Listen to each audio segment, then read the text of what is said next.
সুপ্রিয় দর্শক, একদম পানির কাছে আমি, একদম সাগরের পানির কাছে।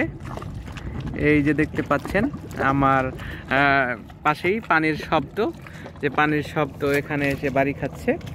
দেখতে পাচ্ছেন আমি সেই একদম পানির কাছে, এই পরিষ্কার স্বচ্ছ পানির পাশেই এসেছি, বসে আছি।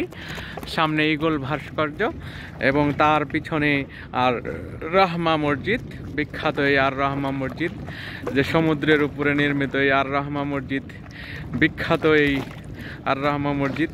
এখানে এই ঈগল ভাস্কর্য দেখতে পাচ্ছেন, ঈগল ভাস্কর্য পিছনে এই বিশাল সমুদ্রর, যতদূর যায় চোখ যায় সমুদ্রের যে দৃশ্য, এই সেই লোহিত সাগর, লোহিত সাগরের পাশে যে আমি দাঁড়িয়ে আছি, একদম পানির কাছাকাছি, যে সাগরের নিকটবর্তী, পানি ছুঁয়ে দেখা, এই স্বচ্ছ পানির যে শব্দ, টলমল পানির যে একটা একটা অপরূপ দৃশ্য, সেই দৃশ্যর কাছে দাঁড়িয়েছি এবং এর যে সৌন্দর্য উপভোগ করছি এবং দু চোখ ভরে দেখছি, মুগ্ধতা ছড়িয়ে যাচ্ছি।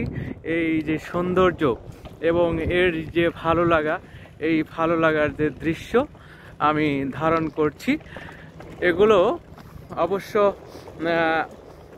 সব সময় পাওয়া যাবে না এমন দৃশ্য, এবং সব সময় এই সৌন্দর্য উপভোগ করা যাবে না, কারণ সময় এবং যে ক্ষণ এগুলো সব সময় পাওয়া যায় না।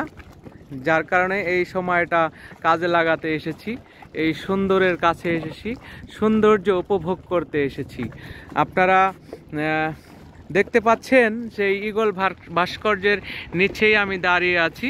জেদ্দা শহরের যে লোহিত সাগর, সেই লোহিত সাগরের পাশে ঈগল ভাস্কর্য এবং রাহমা মসজিদ, এই সাগরের উপরে নির্মিত এই সেই রাহমা মসজিদে এসেছি এবং এখান থেকেই ইনশাল্লাহ নিয়াত আছে 2 রাকাত নামাজ পড়ে বের হব, আবার চলে যাব এই সৌন্দর্য দেখে।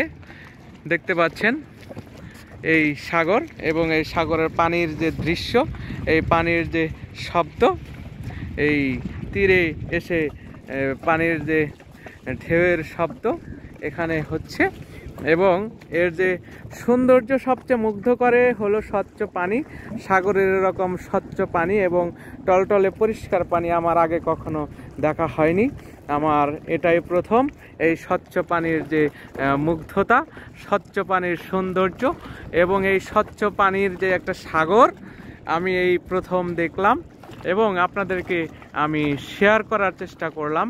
এই অপরূপ দৃশ্যর পাশ থেকেই আমি আপনাদের সামনে থেকে বিদায় নিচ্ছি। সে পর্যন্ত দর্শক, আপনারা ভালো থাকবেন, সুস্থ থাকবেন এবং আমার জন্য দোয়া করবেন, আমি যেন ভবিষ্যতে আরও সুন্দর সুন্দর জায়গা আপনাদেরকে দেখাতে পারি এবং আমি নিজেও দেখতে পারি এবং আপনাদের যেন সুন্দর সুন্দর ভিডিও আপনাদেরকে উপহার দিতে পারি। সে পর্যন্ত ভালো থাকবেন, সুস্থ থাকবেন, আমার জন্য দোয়া রাখবেন। এ পর্যন্তই।